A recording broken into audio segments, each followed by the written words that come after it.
외국인들에게 하숙집을 운영하는 60대 중년이 20대 금발의 러시아 백마와 매일 밤 대화를 나누고 그녀를 임신시키면서 생기는 충격적이면서 따뜻한 이야기입니다.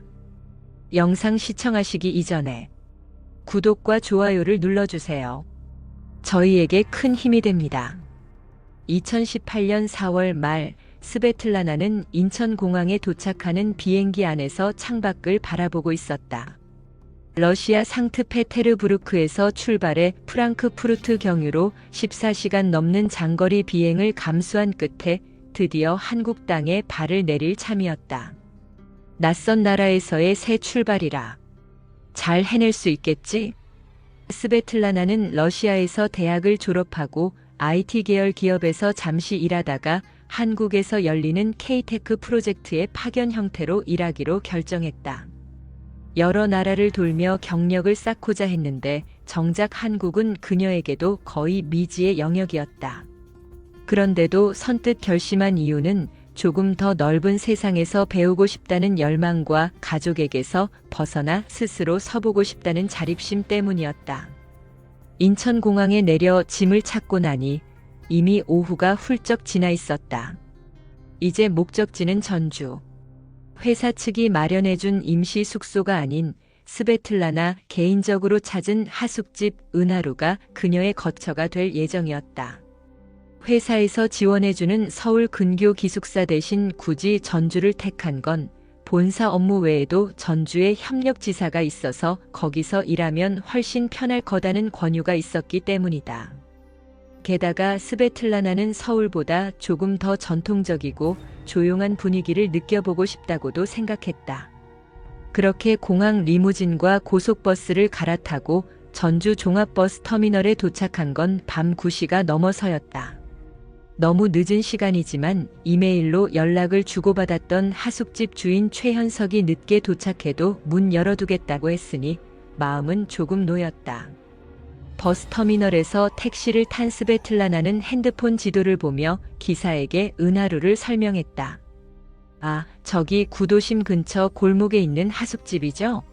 라고 기사도 어렴풋이 알고 있었다. 택시는 좁은 골목을 꼬불꼬불 들어가다 조그만 2층 주택 앞에서 멈춰 섰다.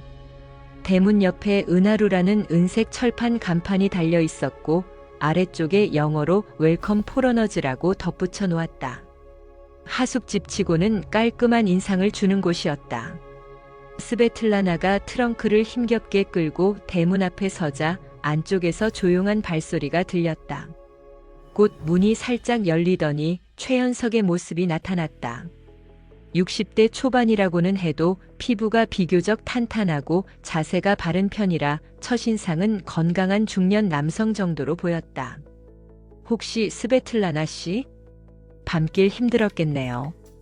한국말이 분명하고도 부드러웠다. 스베틀라나는 다소 놀라며 네. 안녕하세요. 미스터 최 맞으시죠? 라며 조심스럽게 응답했다. 최현석은 작게 웃으며 그녀의 트렁크를 대신 들어주었다. 어서 와요. 이 늦은 시각에 고생했네요. 짐은 내가 들 테니 따라오기만 하세요. 하숙집 안에 들어서자 생각보다 아늑한 느낌이 스베틀라나를 반겼다. 1층에 공용 주방과 식탁, 작은 거실이 있고 2층에 하숙방들이 있었다. 벽에는 여행자들이 남긴 메모나 사진들이 걸려 있었고 한쪽 게시판에는 세계 지도가 붙어 있었다. 스베틀라나는 아마도 이전에 머물렀던 하숙생들의 흔적이겠구나 추측했다. 그날 밤 스베틀라나는 겨우 씻고 방에 누워 손톱만 만지작거렸다. 이렇게 한국에서의 첫날이 끝나는구나. 내일부터는 본격적인 업무 준비를 해야 하는데 마음은 설렘과 두려움이 뒤섞여 복잡했다. 최현석은 61세. 고향은 전북 군산이었지만 젊은 시절부터 회사 생활을 하며 전국을 돌아다녔다. 50대 중반에 은퇴한 뒤 얼마 지나지 않아 아내가 암으로 세상을 떠났다. 아이가 없는 부부였기에 아내를 잃고 난 뒤 현석은 한동안 우울증에 시달렸다.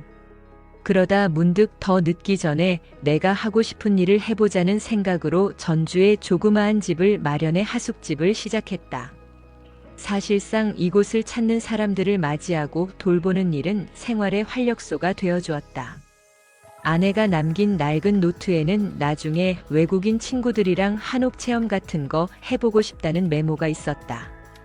최현석은 그 노트를 보고 아내가 미처 해보지 못한 몫까지 내가 대신하자고 결심했다. 실제로 하숙집 이름 은하루는 아내의 애칭과 은은한 하루를 선물한다는 뜻을 합쳐 만들었다고 한다. 하숙집을 꾸린 지 어느덧 7년째. 한국 학생이나 직장인보다는 교환학생, 연구원, 직장인 등 국적 불문 다양한 사람들을 주로 받았다. 영어 실력이 아주 뛰어나지는 않지만 생활회화 정도는 큰 문제 없이 소화할 만큼 꾸준히 공부했다. 은하루에는 스베틀라나 외에도 몇 명의 하숙생이 있었다. 31세의 프랑스인 올리비에는 전주대학교 어학당에서 한국어를 배우는 중. 리씨는 28세의 멕시코인, 전통음식 연구차 한국을 방문 3개월째 체류 중. 김영주는 29세의 한국인이며 직장인. 회사가 전주에 있고 지방 출신이라 하숙을 선택. 그들은 주말이면 함께 모여 밥을 먹거나 전통시장을 구경하기도 했다. 최현석은 가끔 한옥마을이나 인근 산책로로 그들을 안내해주고 국악 공연이나 문화 행사가 열리면 정보를 나눠주며 한번 가보라고 권유했다. 스베틀라나가 하숙집에 온 지 이틀째 되던 아침, 드디어 다른 하숙생들과 첫 대면을 하게 됐다. 똑같이 2층에 묵고 있던 리씨는 새벽부터 부엌에서 멕시코식 에그 타코를 만들어 시식하느라 분주했고, 올리비에는 샤워를 마치고 커피를 마시고 있었다. 김영주는 출근 시간이 임박했는지 초조하게 밥을 퍼담고 있었다. 스베틀라나가 부스스한 얼굴로 1층 식탁에 내려오자 최현석이 웃으며 인사했다. 아침 먹어요? 지금 간단히 계란 프라이랑 빵이 있는데. 스베틀라나는 살짝 쑥스러운 표정으로 네, 조금만 먹을래요. 감사합니다. 라며 자리에 앉았다. 리씨가 먼저 말을 건넸다. 안녕. 난 리씨, 멕시코에서 왔어. 넌 러시아에서 왔다고 들었어. 스베틀라나는 다소 서툰 영어로 아, 네. 스베틀라나예요. 여긴 처음이라 정신없네요. 라 답했다. 올리비에도 반가워요. 전 프랑스에서 왔어요. 한국어 공부 중인데 아직 서툴러요. 라고 인사를 건넸다. 김영준도 아, 저는 김영준이라고 해요. 그냥 여기서 직장 다니느라 하숙 중입니다. 라며 고개 숙여 인사했다. 다양한 국적의 사람이 모여있는 식탁 풍경은 스베틀라나에게 신선한 충격이었다. 이들은 한국어, 영어, 그리고 종종 스페인어, 프랑스어가 뒤섞여 수다를 떨곤 했다. 그날 아침도 어제 리씨가 만들었다는 김치 타코가 충격적이었다. 전주에 맛있는 콩나물 국밥집이 있다는 등의 이야기가 오갔다. 최현석은 조용히 미소 지으며 필요한 말을 중간중간 통역해주는 역할을 했다. 원래 이 집이 조금 시끌시끌해요. 근데 스베틀라나 씨가 적응하기에 그리 나쁘진 않을 겁니다. 네. 정말 흥미로워요. 스베틀라나는 한국 생활의 시작이 이렇듯 다채로울 줄은 몰랐다고 생각했다. 그녀는 곧 회사에 출근해야 했기에 대략 식사를 마치고 준비물을 챙겨 나갔다. 최현석은 현관까지 나와 오늘 잘 다녀오고 어려움 있으면 언제든 말하세요 라고 했다. 스베틀라나는 그 친절함에 살짝 마음이 따뜻해짐을 느꼈다.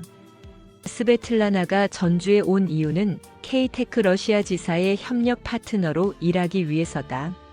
원래 상트페테르부르크 본사의 인턴 정직 과정을 밟으며 약간의 경력을 쌓았고, 이번에 한국 쪽 자회사와 협력하는 프로젝트에 투입되어 반년 이상 체류하게 되었다.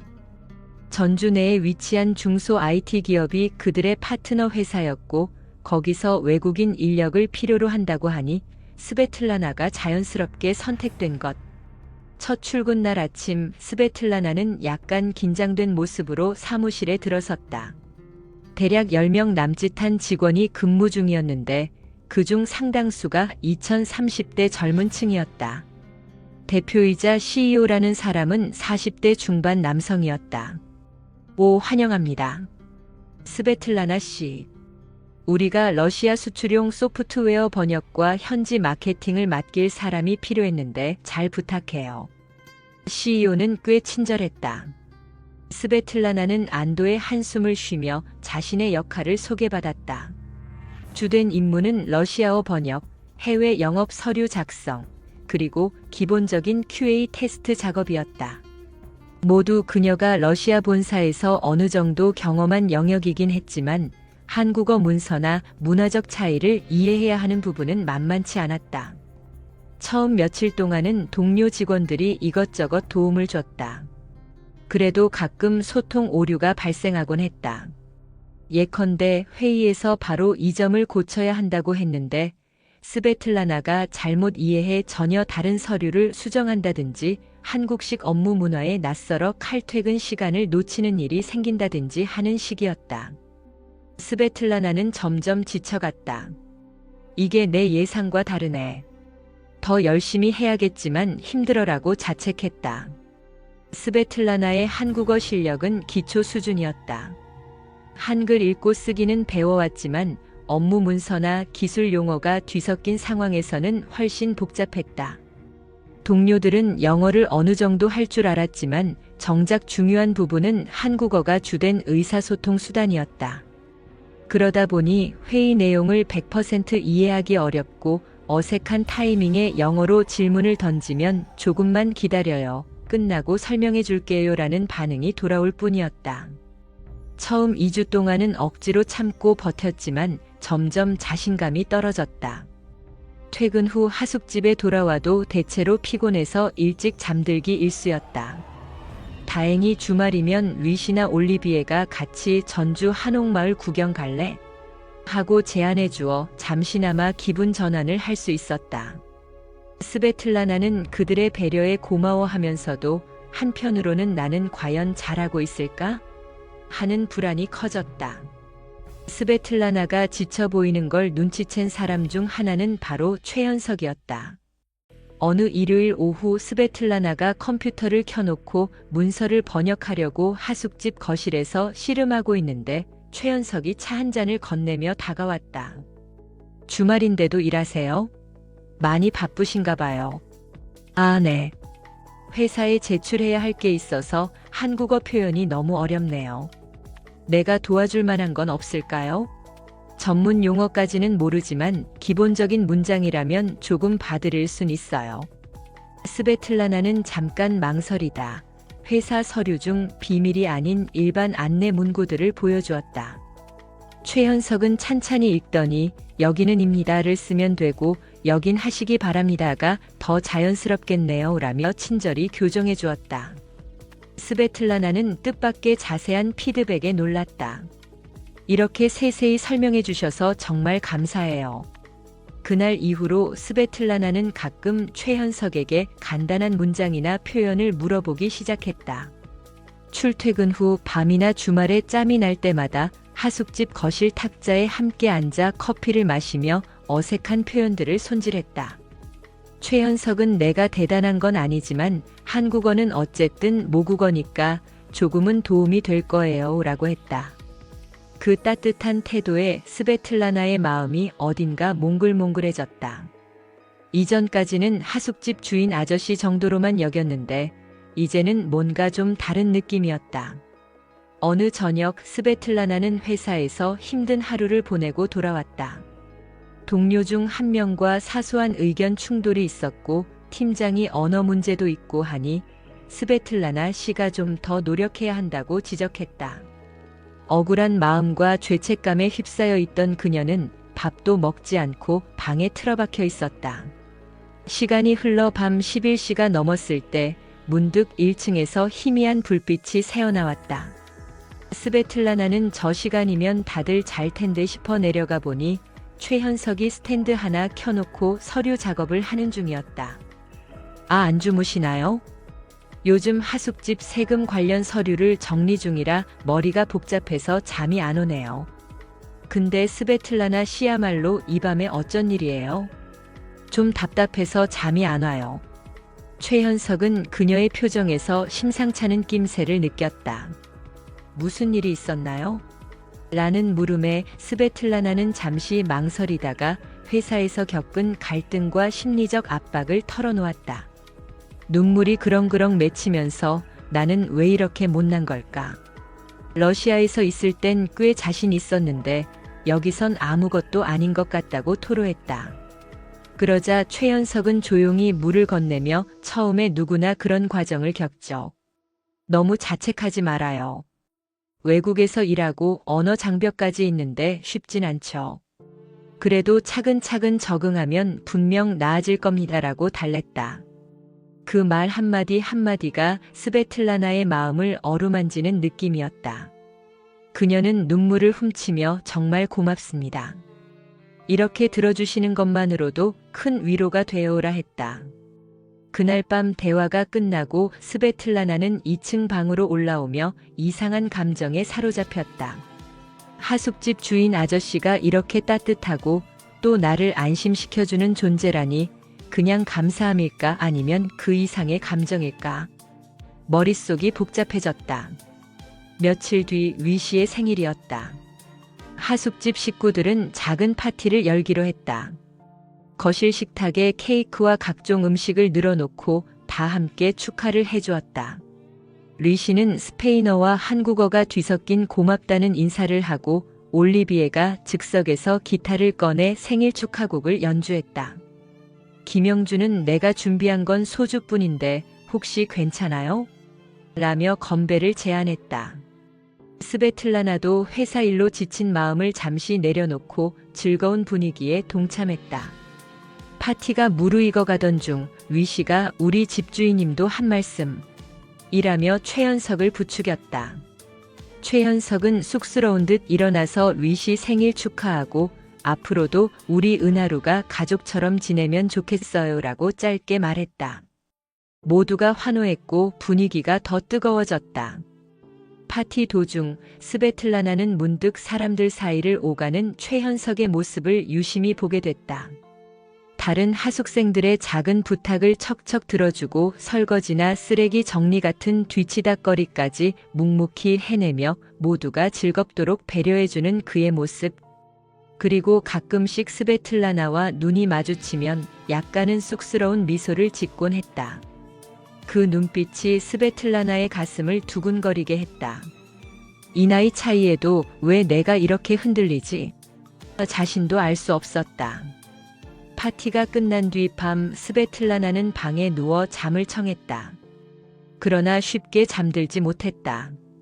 자신보다 훨씬 많은 삶을 살아온 중년을 넘어선 남성, 게다가 아내를 잃은 지 오래된 사람이라는 이야기도 얼핏 들었다. 무엇보다 그와 자신은 나이 차이가 거의 3540살에 가깝지 않은가. 말도 안 되는 설정 같지만 마음 한구석에서 자꾸만 호기심과 친밀감이 피어오르고 있었다. 그녀는 스스로를 다그쳤다. 말도 안 돼.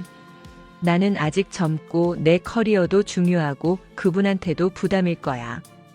괜히 감정적으로 휩쓸리지 말자. 하지만 감정이라는 게 이성만으로 다스려지지 않는 법. 다음 날 아침 최현석과 마주쳤을 때 스베틀라나는 본능적으로 얼굴이 달아올랐다. 5월 중순 전주에 이른 장맛비처럼 봄비가 며칠째 내렸다. 스베틀라나는 우산을 깜빡 잊고 출근했다가 퇴근 무렵 폭우를 만났다. 회사에서 잠깐 비가 잦아들길 기다렸지만 시간이 늦어지자 어쩔 수 없이 빗속을 뚫고 버스 정류장으로 달렸다. 온몸이 흠뻑 젖은 채 하숙집에 도착했을 땐 이미 밤 10시 반이 넘었다. 최현석은 거실 소파에 앉아 TV를 끄고 있었다가 문 열리는 소리에 스베틀라나를 보고 깜짝 놀랐다. 어이쿠, 우산을 안 가져갔나 보네요. 얼른 뜨거운 물로 샤워하세요. 감기 들겠습니다. 그날 스베틀라나는 제대로 샤워도 못하고 그대로 잠들었고 다음 날 아침 고열에 시달렸다. 몸이 불덩이 같아 일어나기조차 힘들었다. 회사를 결근해야 할 상황이었다. 최현석은 그녀의 상태를 보고 바로 근처 병원에 데려가 주었다. 의사는 독감까진 아니지만 고열이니 이틀 정도 푹 쉬며 약을 드세요라고 했다. 하숙집에 돌아와 스베틀라나는 비몽사몽 상태로 누워 있었다. 최현석은 죽을 끓여 건넸고 약 복용 시간을 체크해주며 간호했다. 한 번은 스베틀라나가 침대에서 힘겹게 일어나 물을 마시려다 비틀거리자 최현석이 재빨리 그녀를 붙들었다. 그 짧은 순간 서로의 시선이 마주쳤다. 괜찮아요. 내가 도울게요. 너무 무리하지 마요. 그날 밤 스베틀라나는 고열로 헛소리까지 했다. 최현석은 한사코 그녀 곁을 지키며 새벽까지도 수건으로 이마를 식혀주었다. 심하게 헛소리를 할 땐 그녀의 손을 잡고 괜찮다, 스베틀라나라고 작게 중얼거렸다. 스베틀라나는 흐릿한 의식 속에서 그 목소리를 들으며 자꾸만 눈물이 흘렀다. 왜 이렇게까지 해주지? 고마움과 미안함 그리고 따뜻함의 마음이 벅찼다. 이틀 정도가 지나자 스베틀라나의 열이 떨어졌고 상태가 좋아졌다. 정말 감사해요, 미스터 최. 저 때문에 신세만 지내요 라고 머쓱해했지만 최현석은 손사래를 치며 하숙집 주인으로 당연한 일이지요. 그리고 딸 같은 하숙생이 아프면 누구나 돕고 싶을 겁니다라고 했다. 그 말에 스베틀라나의 가슴이 욱신거렸다. 딸 같은 존재라고 생각하시는 건가? 당연히 그렇겠지. 나이 차도 많잖아. 그녀는 복잡한 심경을 숨겼다. 그날 저녁 겨우 기운을 찾은 스베틀라나는 하숙집 뒤뜰에서 조용히 바람을 쐬고 있었다. 머릿속엔 이 감정을 그냥 접어야 할까? 라는 고민이 맴돌았다. 그런데 마침 최현석이 분리수거를 하러 뒤뜰에 나왔다가 스베틀라나와 마주쳤다. 좀 어때요, 몸은? 얼굴은 좀 좋아 보이는데. 네, 덕분에 많이 나아졌어요. 감사합니다. 한참 둘이 서성거리다 스베틀라나는 문득 용기가 났다. 이렇게 꾹 참다가 후회하느니 차라리 살짝이라도 표시해보자 하는 마음이었다. 미스터 최, 저 사실 감사 이상으로 뭔가 특별한 감정을 느껴요. 너무 이상하죠? 우리 나이 차도 크고 저도 아직 잘 모르겠지만 당신이 정말 따뜻하게 대해주셔서. 말을 꺼낸 뒤 스스로도 당황했다. 최현석은 잔뜩 놀란 표정이었다. 스베틀라나, 그게 무슨 말인지 당연히 그도 느껴지는 게 있었지만 이렇게 직접적으로 표현할 줄은 상상도 못했다. 아니, 별뜻 없어요. 그냥 고맙고 당신 덕분에 외국 생활이 조금 덜 외로워졌다는 말 죄송해요. 제가 괜한 얘기를 했나 봐요. 스베틀라나는 얼른 뒤로 물러서며 방으로 들어가 버렸다. 최현석은 뒤뜰에 혼자 남아 한동안 가만히 서 있었다. 밤하늘을 올려다보며 이게 대체 뭘까? 저 아이가 나한테 호감을 느낀다고. 놀라움과 혼란스러움, 그리고 자신 안에 어렴풋이 존재하던 감정이 울렁였다. 그날 이후 두 사람은 어색한 관계가 되었다. 스베틀라나가 먼저 감정이 있다고 고백한 듯한 뉘앙스를 풍겼지만 바로 그 뒤 후회하며 살짝 피하는 기색을 보였다. 최현석도 머리가 복잡해졌다. 내가 마음을 줘도 되는 걸까? 저 아이 인생을 망치지는 않을까? 자책이 들었다. 그러다 보니 서로 마주칠 때마다 불편해졌다. 이전처럼 자연스럽게 대화도 못하고 식사나 차를 함께 하던 일도 줄어들었다.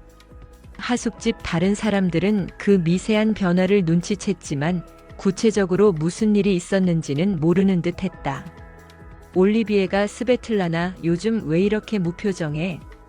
회사 힘든가?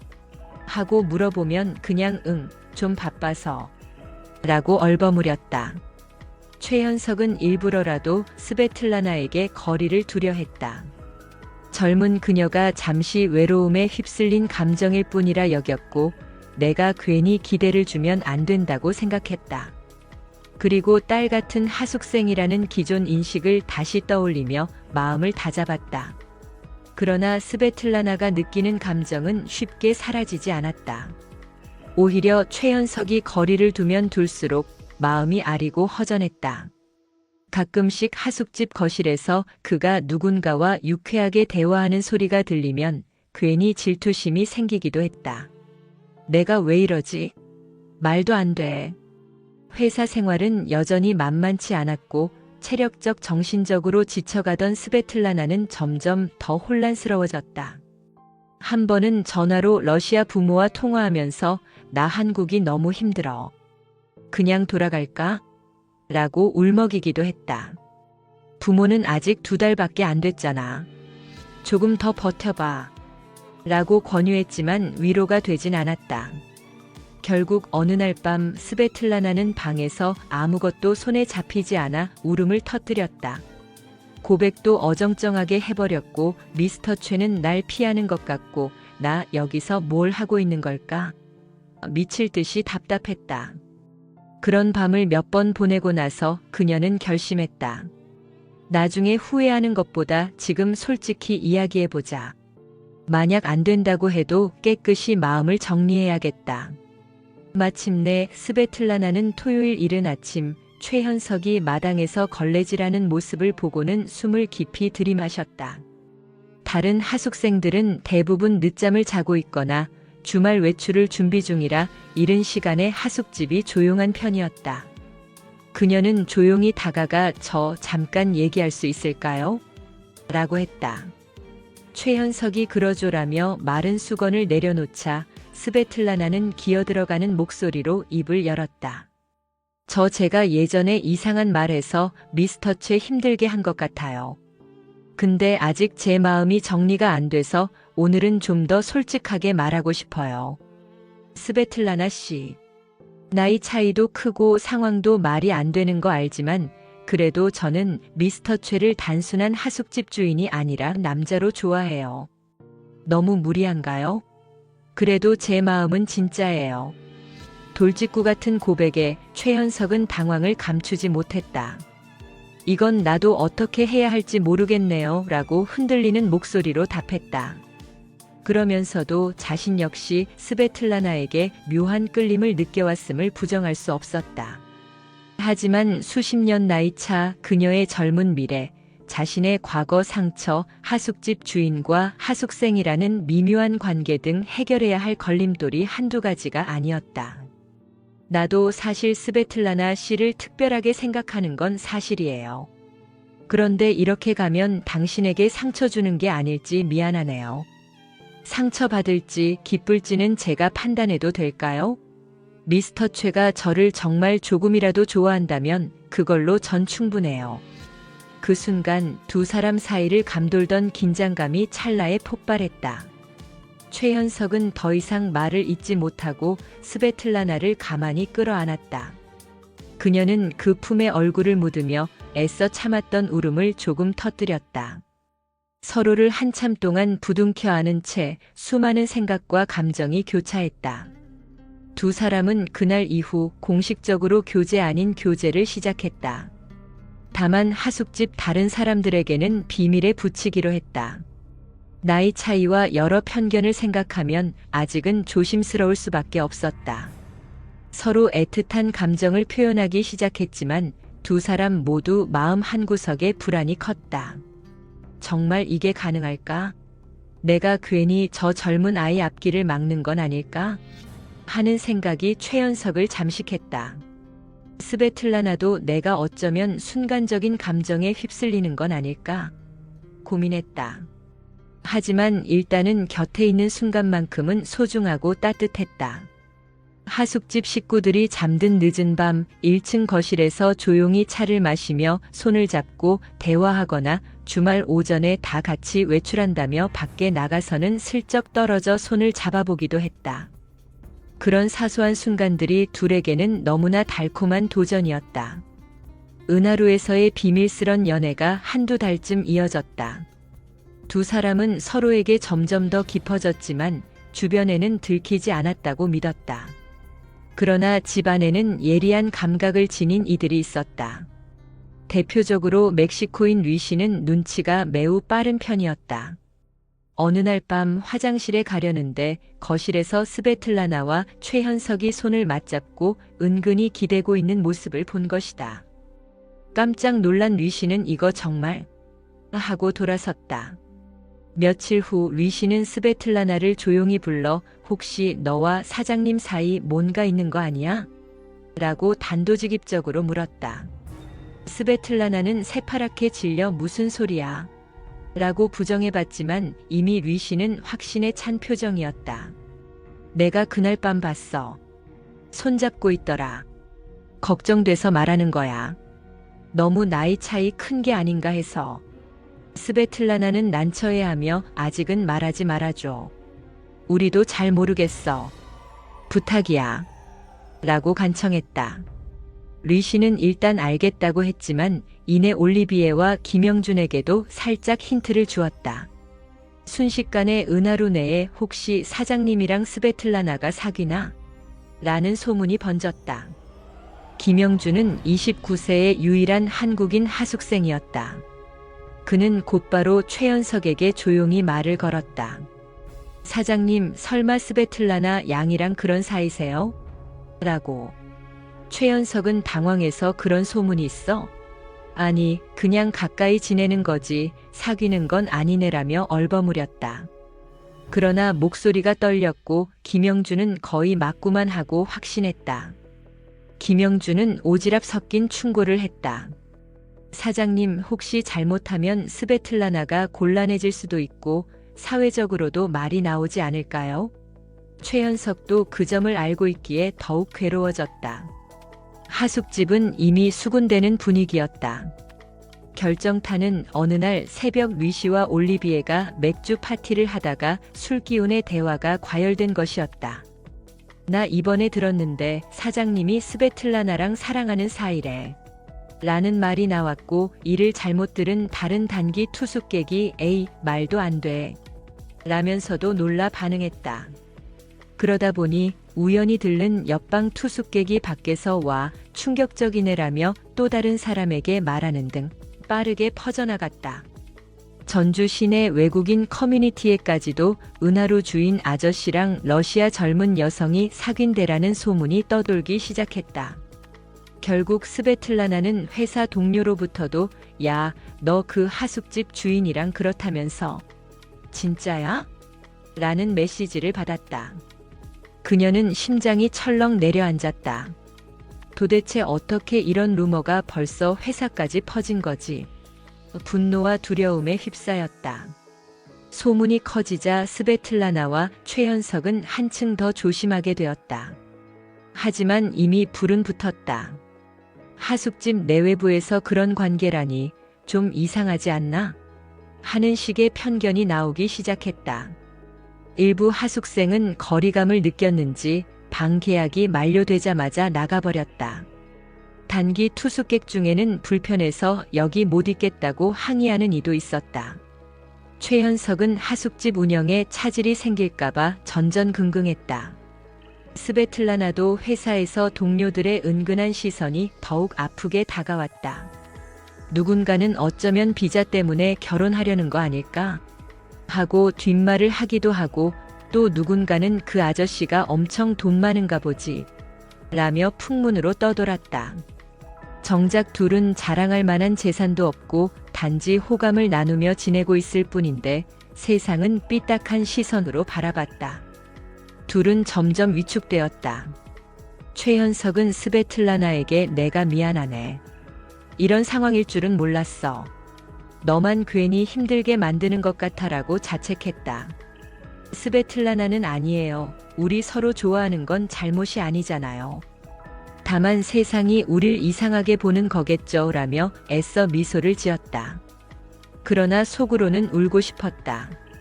계속 이 관계를 이어가도 괜찮을까? 이런 갈등이 계속되자 어느 날 밤 두 사람은 하숙집 뒤뜰에서 조용히 다시 한번 심각한 대화를 나눴다. 스베틀라나, 혹시 내가 너한테 짐이 되는 건가 싶어. 이제 그만두는 게 나을지 모르겠네. 그게 뭔 소리예요? 제가 선택한 거예요. 미스터. 초이는 아무 잘못 없어요. 난 정말 당신이 소중해요. 하지만 당신 앞길이 걱정이 되고 주위 시선도 만만치 않고. 스베틀라나는 눈물 섞인 목소리로 우리 그냥 도망쳐 버릴까요? 하숙집도 관두고 다른 지역에서 둘이 살 수도 있잖아요 라고까지 내뱉었다. 그러나 현실적으로는 쉽지 않았다. 스베틀라나의 회사 계약이 남아있고 최현석의 하숙집 운영은 그의 생활 기반이었다. 결국 함께 맞서보기로 결론지었다. 최현석이 단호한 목소리로 말했다. 난 이 하숙집을 포기할 수 없고 당신도 회사 일을 중간에 그만둘 순 없겠지. 그렇다면 우리가 잘못한 게 없으니 당당히 지내자고 말하고 싶어요. 사람들은 시선을 거두지 않을 수도 있지만 시간이 지나면 결국 잠잠해지기도 해요. 스베틀라나는 그 말에 살짝 안도했다. 그래요. 우린 잘못이 없죠. 단지 서로를 좋아하는 것뿐인데. 힘든 상황이지만 이미 돌아갈 수 없는 길이었다. 둘은 서로 손을 꼭 잡았다. 앞으로 어떻게 될지 몰라도 일단은 이 길을 가보자. 그 결심이 그날 밤 그들의 유일한 위안이었다. 시간이 흐르고 7월이 되자 전주는 본격적인 여름 더위에 접어들었다. 스베틀라나는 여전히 회사 일을 힘겹게 버텼지만 조금씩 업무가 익숙해지면서 성과를 내고 있었다. 아무리 소문이 나더라도 성실함과 실력은 동료들 사이에 인정을 받았다. 스베틀라나 요즘 일 잘하네라고 칭찬도 듣곤 했다. 그녀는 그나마 일이 잘 풀려 마음이 가벼워졌다.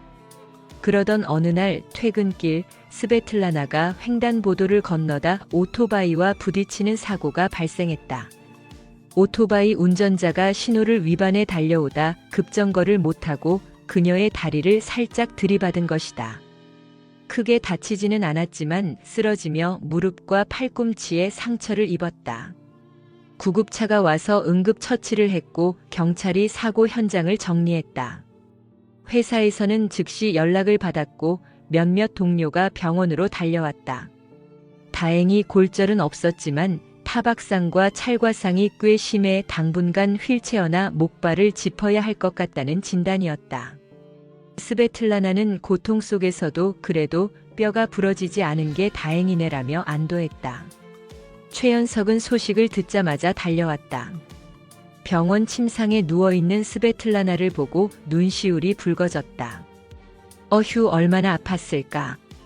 큰일 아니어서 다행이지만 한동안 움직이기 힘들겠구나.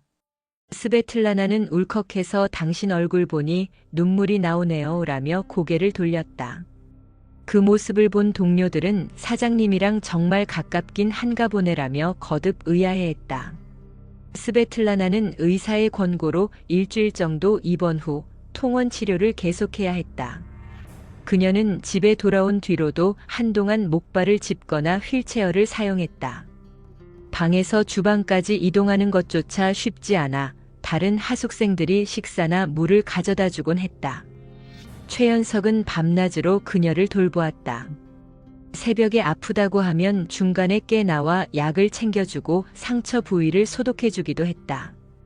이 과정에서 하숙집 사람들은 이미 알고 있던 소문을 넘어 두 사람이 서로를 진심으로 걱정하는 모습을 보고 묘한 감동을 받았다.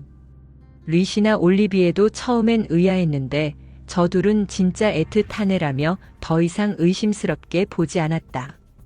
오히려 빨리 나아서 다행이야, 힘내 라며 치어업해줬다. 그러나 하숙집 밖 그리고 회사나 주변인의 시선은 계속해서 호기심 섞인 수군거림이 있었다.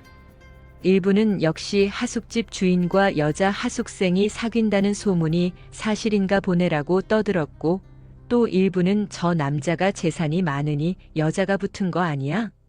같은 실없는 추측을 하기도 했다. 스베틀라나는 한동안 외출도 잘하지 못했고 회사 업무는 재택으로 전환해 처리했다. 매일 최현석의 관심과 보살핌이 없었다면 훨씬 더 고통스러운 나날이었을 것이다. 사고 후 2달이 지나 어느덧 9월 말이 되었다. 스베틀라나의 상처는 많이 아물어 목발 없이 걸을 수 있을 정도가 되었고 회사에도 부분적으로 복귀했다. 그런데 어느 날 몸 상태가 이상하게 출근길에 구역질이 나고 식욕이 폭발하거나 반대로 며칠째 아무것도 못 먹는 일이 반복되었다. 처음에는 사고 후유증이나 스트레스 탓으로 여겼지만 점점 이상하다는 걸 깨달았다. 결국 약국에서 임신 테스트기를 사서 확인했더니 두 줄이 선명하게 나타났다. 스베틀라나는 경악했다. 설마 우리 피임에 신경 쓴다고 했는데 그동안 둘이 마음이 뜨겁게 교차한 순간들이 종종 있었고 한두 번 제대로 확인하지 못한 때가 있었다. 이럴 수가. 그녀는 혼란에 빠졌다. 병원을 찾은 결과 임신 6주째라는 진단이 나왔다. 스베틀라나는 충격과 두려움 그리고 기묘한 벅참이 뒤섞였다. 내가 엄마가 된다고? 근데 현실적으로 말이 안 되잖아. 회사 계약도 남았고 최현석 씨와 나이 차이도 하숙집은 어떡하고 수많은 질문이 머리를 맴돌았다. 스베틀라나는 눈물을 머금은 채 최현석을 불러 사실을 털어놓았다. 그날 저녁 하숙집 2층 그녀의 방에서 조용히 독대했다. 저 임신됐어요. 6주랍니다. 뭐라고요? 최현석은 순간 숨이 막히는 충격을 받았다. 60대에 다시 아이를 갖게 될 줄은 상상도 하지 못했다. 머릿속이 하얗게 변했다가 스베틀라나의 떨리는 표정을 보고 겨우 정신을 차렸다. 이거 어떡하면 좋지? 스베틀라나, 내가 괜찮겠어? 아직 젊고 커리어도 해야 할 텐데. 몰라요. 저도 혼란스러워요. 그런데 어떻게든 해야죠. 저 아이를 낳고 싶어요. 잘못됐나요? 그 말에 최연석도 왈칵 눈물이 났다. 아이를 지우자는 발상은 단 한순간도 떠오르지 않았다. 본인 스스로 아이가 생긴 건 어쩌면 기적인데 내가 거부할 수 있을까라고 느꼈다. 다만 현실적 문제 나이 차이, 주변 시선, 하숙집 운영, 스베틀라나의 비자와 직장 등 모두가 발등에 불이었다. 결국 최연석은 너만 괜찮다면 내가 어떤 방법으로든 책임지고 같이 해볼게라고 결심했다. 스베틀라나는 그 말에 안도하면서도 눈물을 주르륵 흘렸다. 정말요? 저 진짜 겁나지만 그래도 당신과 함께라면 버틸 수 있을 것 같아요. 그날 밤 둘은 부둥켜 안고 한참을 흐느꼈다. 희미한 조명 아래 60대 남성과 20대 여성이 아이를 기다리는 부모의 심정으로 마주 서 있었다. 믿기 힘든 상황이었지만 더 이상 되돌릴 수도 없고 아니 되돌리고 싶지도 않았다.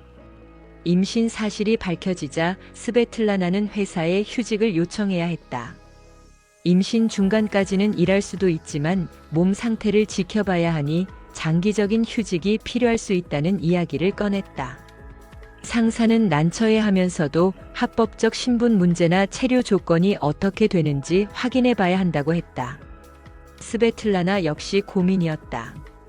러시아 본사와 한국 지사 양쪽에서 서류 작업이 필요한 데다 단순히 하숙집에 머무는 외국인 여성이 아이를 낳으려면 남편 혹은 다른 뒷받침이 있어야 했기 때문이다. 최연석은 마음을 굳혔다. 결혼하자. 우리 이렇게 어정쩡하게 있지 말고 당당히 혼인신고해서 아이도 한국 국적이든 러시아 국적이든 안정적으로 준비하자. 스베틀라나는 두렵고 망설여졌지만 다른 길이 보이지 않았다. 이미 임신했고 서로를 놓고 싶지도 않다면 결혼이 현실적 선택이었다. 당연히 두 사람 모두 주위의 반응을 걱정했다. 하지만 이미 소문은 충분히 돌았고 숨길 수 없는 단계였다. 차라리 정식으로 결혼을 발표해버리면 회사나 하숙집 운영 면에서나 오히려 편할 거라는 계산도 있었다. 스베틀라나의 부모와 최연석의 멀리 떨어진 친척들에게도 소식을 전했다. 부모는 이게 대체라며 충격받았지만 결국 내가 선택한 삶이니 어쩔 수 없다. 아이가 건강히 태어나기만 바란다는 태도를 보였다. 2018년 11월 중순 전주는 늦가을 분위기가 짙어갔다. 은행나무가 노랗게 물든 가로수 길을 따라 최현석과 스베틀라나는 구청을 찾아가 혼인신고를 마쳤다. 둘이 나란히 서류에 사인을 남기는 모습이 묘하게도 촉박했지만 동시에 뭉클했다. 그리고 며칠 뒤 하숙집 거실에서 작게나마 지인들을 초대해 결혼식을 대신했다. 드레스나 턱시도는 없고 축의금도 없다. 그냥 친구들과 하숙생들이 모여 축하주 한 잔을 나누는 소박한 예식이었다. 리시와 올리비에가 즉흥적으로 사회를 받고 김영준이 사장님, 아니 이제 형님 축하합니다라며 웃었다. 몇몇 회사 동료도 와서 진심으로 축하해요. 아이도 잘 키우기리라고 인사를 건넸다. 물론 뒤에서 저게 가능하냐고 수군대는 이들도 있었지만 하객들은 대체로 축하 분위기였다. 이게 인생이네요. 내가 60대 초반에 다시 가정을 이룰 줄은 몰랐습니다. 최연석. 저도 이렇게 갑자기 결혼하게 될 줄은 몰랐어요. 그래도 함께라면 두렵지 않아요. 이렇게 두 사람은 부부가 되었다. 소문이 어찌 돌든 둘은 이미 어쩔 수 없는 한 가족이었다. 결혼 뒤 스베틀라나는 본격적으로 임신 중기를 맞았다. 입덧도 한층 심해지고 병원 정기 검진을 자주 받아야 했다. 최현석은 하숙집 일정을 조정해 주 12회 병원 동행을 했다. 다행히 아이는 건강하게 자라고 있었다. 하숙집 운영은 어수선했다. 결혼 소식에 놀라서 떠나는 손님도 있었고 호기심에 찾아오는 이도 있었다. 정말이냐 60대 사장님과 20대 러시아 여성이 부부라고 라며 구경하듯 오는 단기 여행객도 있었다.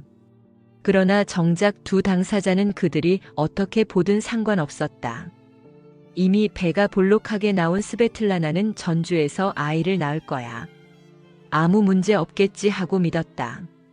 겨울이 깊어지면서 스베틀라나는 부쩍 무거워진 몸으로 하숙집 안팎을 돌았다. 최현석은 조금이라도 편히 쉬라며 살림이나 요리를 자기가 맡으려 했다. 가끔씩 허리 통증이 와서 고생했지만 스베틀라나와 아이를 위해 어떻게든 견뎠다. 스베틀라나도 그런 남편을 보며 정말 고마워요.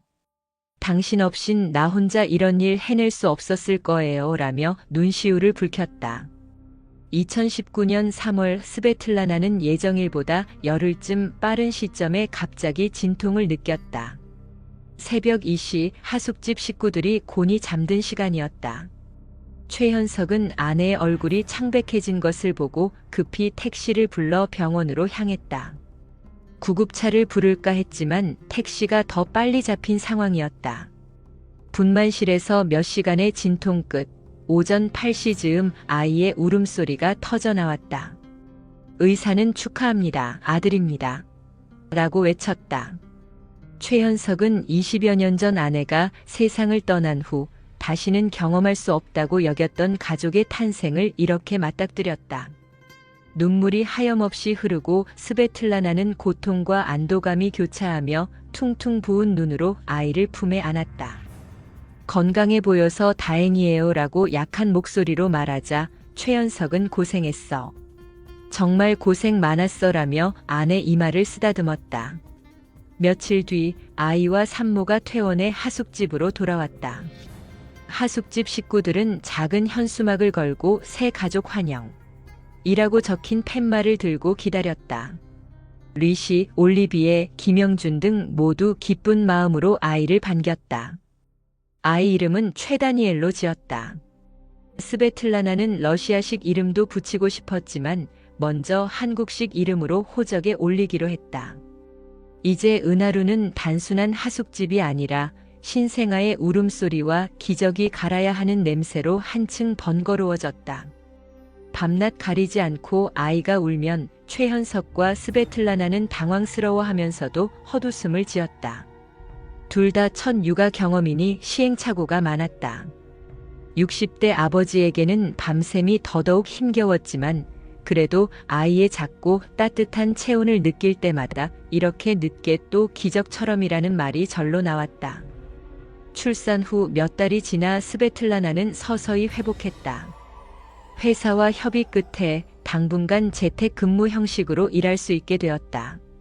아이가 좀 더 자라면 다시 직장에 복귀하거나 다른 기회를 모색해 볼 수도 있었다. 국적이나 비자 문제는 최현석과 혼인신고를 제대로 했으니 큰 어려움 없이 해결되었다.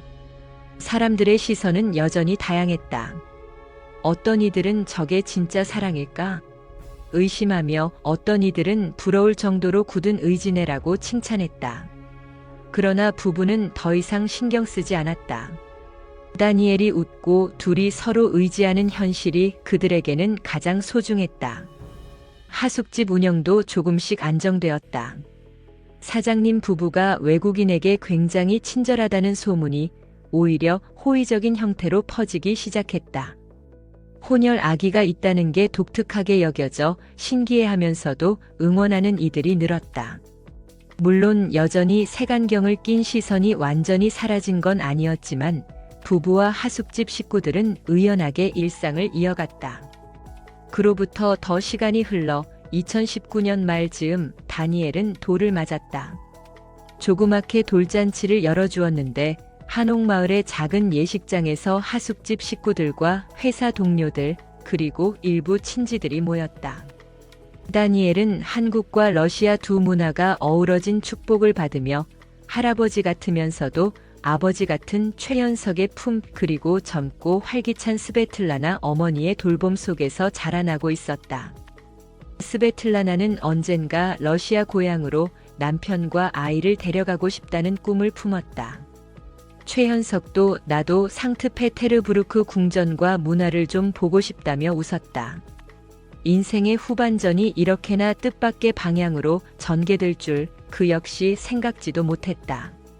만약 먼저 떠난 아내가 이 모습을 본다면 어떤 표정을 지었을까 가끔 상상해본다. 아마 내 몫까지 열심히 살아줘서 고마워라고 말해주지 않을까. 그리고 은하루는 여전히 그 골목에서 외국인들을 맞이하고 다양한 문화와 삶을 한데 어우르며 하루하루를 이어간다. 작은 아이의 울음소리와 웃음소리가 뒤섞인 하숙집 풍경은 더 이상 피할 수 없는 세상의 시선을 뚫고 한층 더 단단해졌다. 최현석과 스베틀라나 부부는 때론 지치고 힘들어도 서로 손을 맞잡은 채 웃으면서 말했다. 우리 잘 해내고 있지? 응, 그렇게 믿어. 인생은 예측 불가능하지만 함께라면 견딜 수 있어. 그 말처럼 그들은 아직 부족하고 서툴지만 함께 걸어갈 미래를 그려나가고 있었다. 국경과 세대 차이를 넘어선 사랑이 가능하다고 증명하듯이 2018년 전주의 어느 하숙집에서 시작된 이 이야기는 지금도 현재 진행형이다. 영상이 유익하셨다면 구독과 좋아요, 댓글까지 부탁드리겠습니다.